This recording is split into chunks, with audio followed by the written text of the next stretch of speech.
If you had to flee your home or it was destroyed due to a disaster, there are 9 critical items that you'd want to have access to.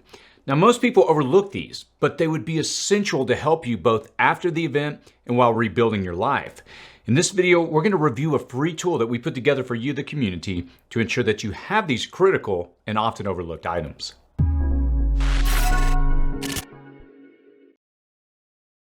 If you're new to this channel, my name is Chris, and on this channel we discuss emergency preparedness, aka prepping.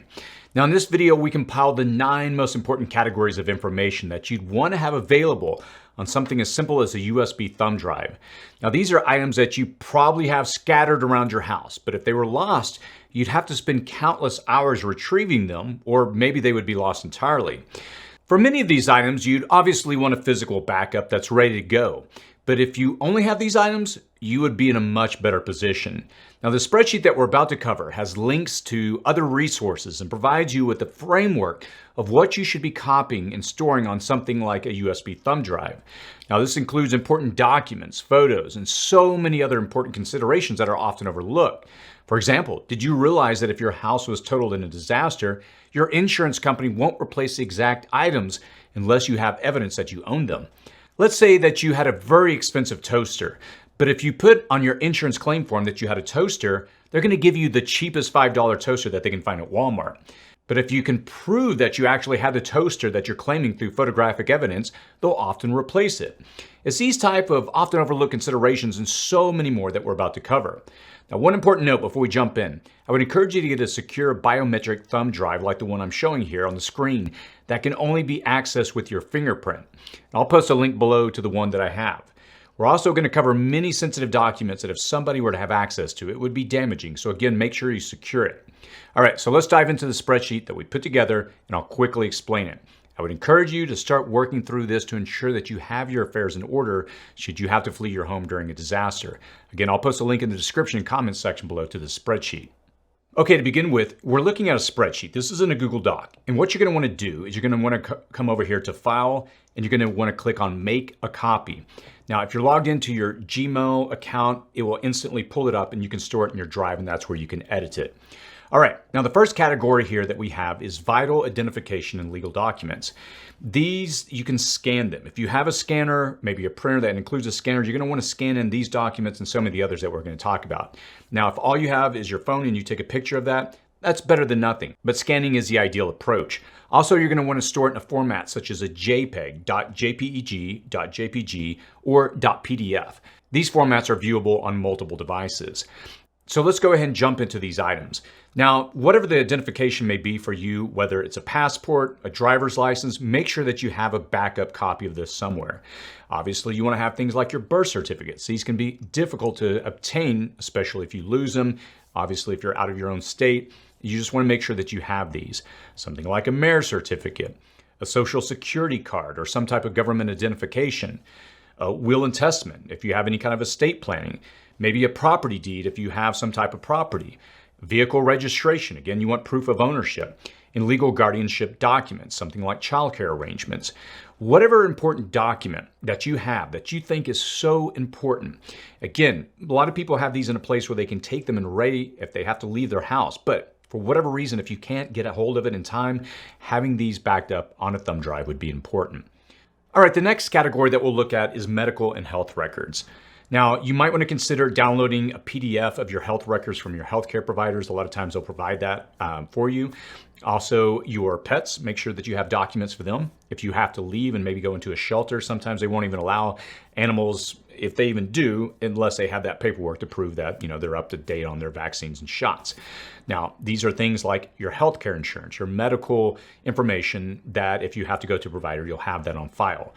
Medical records, maybe you have information about your allergies, your conditions, your medications. Again, we want this documented somewhere.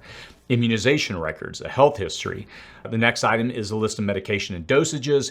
And the last is our pet information, things again like our vaccine records. So make sure that you're considering this as part of what you store. Now, it's important to note, if you store these documents on a USB thumb drive, you might want to create folders for each one of these categories that we're going through so that you can put that information inside that particular folder.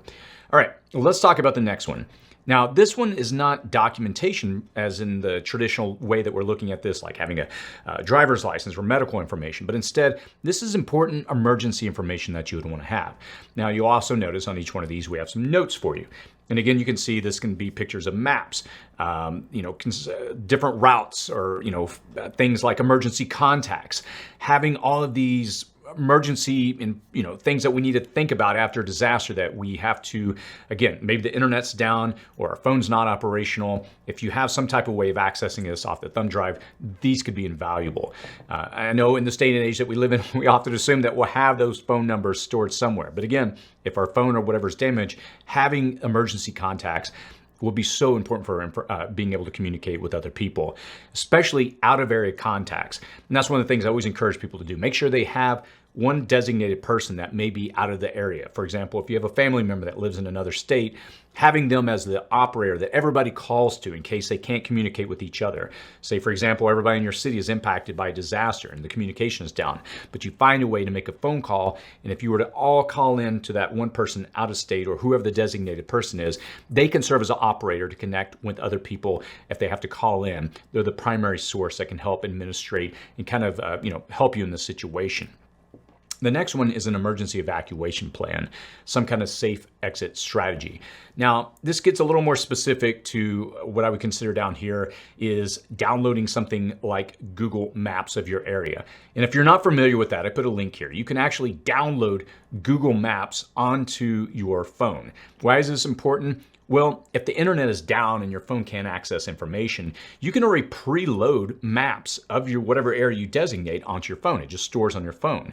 So again, think about that. Always think in terms of backups. But again, this is not something you would download to a USB thumb drive, but I specifically put this in here just a link as a resource out. Now, some of these other ones, emergency services, things like your local police, fire, and medical services. Obviously, we know to call 911. But if there's other important, individuals that you want to reach in your community for emergency services, make sure we put this information in this information that we're storing on our thumb drive. Emergency shelter locations, again, think about it from this perspective. If you're living in an area and you know there are shelters in your area that serve the purpose of helping after disaster, again, we want to put this information somewhere because, again, we just assume the internet's always going to be up, and it may not. Let's look at a few others. The utility shutdown instructions, safe disconnections of gas, water, electricity. A lot of these resources you can readily find on websites like ready.gov. And a list of nearby hospitals and clinics, again, recording their information, their phone number, their address. And again, if you use the Google map or some type of map that you can access to find where these are, again, we want to put that information in here.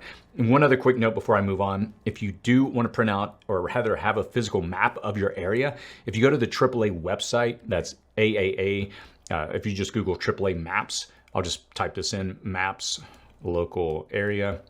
Sorry, you may or may not be able to see this, but if you click right here, your local AAA office will often have maps that you can get of your specific area.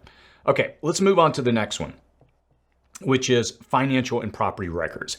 These are especially important to prove that you had what you had before any disaster occurred, in the proof that you have proof of this in the recovery phase.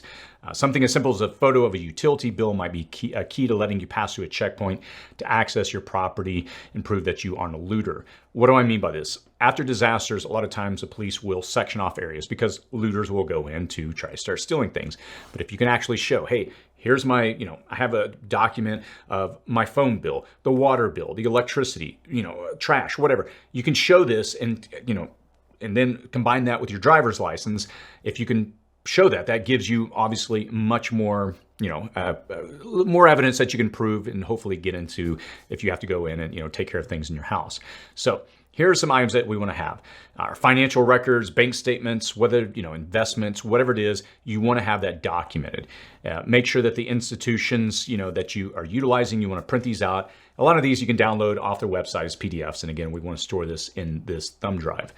Now, this one's a big one, insurance policy, especially after a disaster, you want access to that information. So having your policy information, again, in a document would be invaluable. Things like tax returns, our financial history, utility bills, and again, this gives us proof of residence, home inventory. This is the one I talked about in the intro. Now, I put a link here, and I would encourage you to go over. I'm not going to read it out to you, but it's a subreddit where an insurance adjuster basically explains how it works after disaster. And what he does is the example that I gave at the beginning of the video, you remember I said, if you had a toaster, if you say, hey, I had a toaster, they are basically going to give you the cheapest toaster possible. And he goes on, he gives the example. Let's say you had a $200 toaster, a really nice toaster. It doesn't matter. They're just going to give you the cheapest one unless you have evidence. So I'll link to this Reddit posting. And again, he goes through and he gives a lot of examples of what he's seen in his years of doing insurance, claim adjusting, and making sure that people have clear documentation of things they own. Other documents like a power of attorney, trust, wills, financial organization workbooks. I'll provide a link to, I'm not affiliated with this. This is another prepping social media influencer. Her name is Des, Mother Prepper. She created this really great document that I got from her a while back. It's a financial preparedness a workbook, and it helps you go through to plan out all of your finances, where everything's at. And it's all in context of disasters, where you make sure that you have everything that we're covering in this video so far when it comes to finances.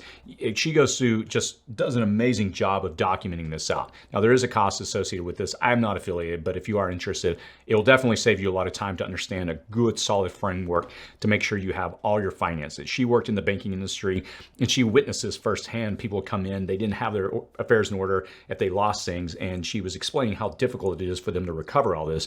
But she goes through and it documents what you want to have and just how invaluable that is to make sure that you're able to move forward. This next one is communication and navigation. As I talk about here, it's one thing to have a CB, a walkie-talkie, or emergency radio, but do you know who to contact? The different stations, all the things that you want to know how to get communication after a disaster. And I gave the example earlier, but a backup of phone contacts for emergencies. I know we kind of covered that twice already, but hey, it's an important one to have. Again, maps, directions, use Google Maps, local area information, frequencies. Now this one's interesting, a language translation guide, especially if you live in an area where there's multiple languages. Maybe, for example, if you live in an area where Spanish is very common and you want some type of, like a translation book, it could come in handy. Again, think about things like that. All right, let's talk about the next one, digital and backup resources. If we say here, there's too much information we trust in our hard drives or in the cloud, get control of your information and put it somewhere that you have it after a disaster. This one, we put backup of important software. I just left that in there. It may or may not be relevant to you. Most of what I do now, all the software I get is all cloud-based. So at one time that was important if you bought a piece of software, but again, use that at your own discretion. And now this one is probably hands down the easiest one that most people would be they would regret, but if they don't have it, backup of digital photos. I'm embarrassed to admit I've got a lot of hard drives over here. You can't see it off camera, but I've got some old hard drives where I have a lot of photos back before I had Dropbox. And now that I think about it, I should probably start getting all those backed up. But it's those kind of things. Think about it. If a fire swept through your house, they're gone unless you have them backed up.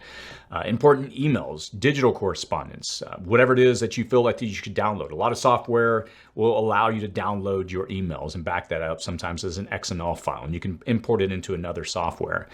Password lists, access to accounts. This one was interesting. I found this one on a previous video that I did in the comment section. People pointed this out.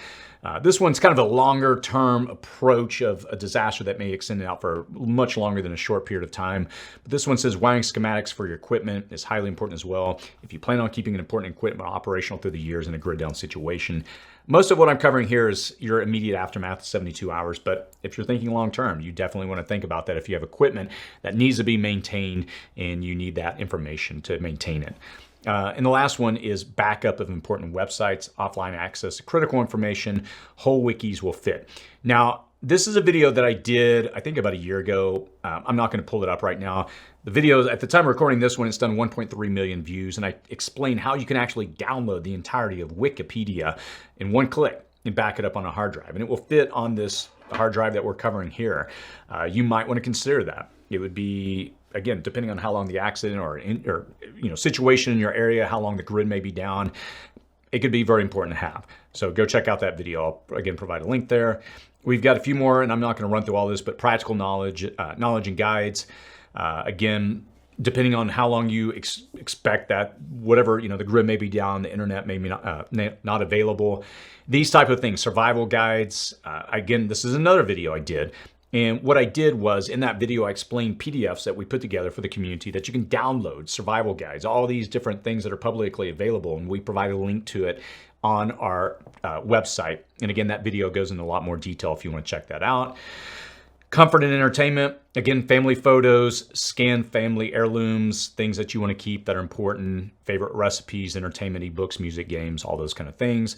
And the last category is work and education documents.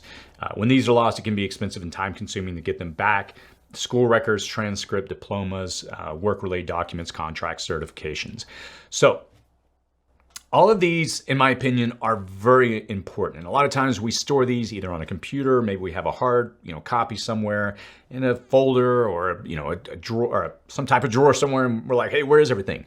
Organize these, get them together, and ideally have them in a place that if you had to run out the door for any reason, any type of disaster they may hit, you can easily grab that and go. But if you don't have them backed up, like on something like this thumb drive, if for whatever reason you can't get them in time, at least having this puts you way ahead. On these type of videos, I always enjoy the community's feedback. A lot of times we'll do these videos and there's something I didn't think about that the community will point out. So if you have any ideas or anything you missed or we missed, let us know. We'll go back and update this document. Typically what we'll do over the next 2 weeks after releasing a video, we'll go through the comments section and hear what the community has to say. And then based on that feedback, we'll go and update this spreadsheet that we have here. So again, if you want to check this out, we'll link to it down below. As always, stay safe out there.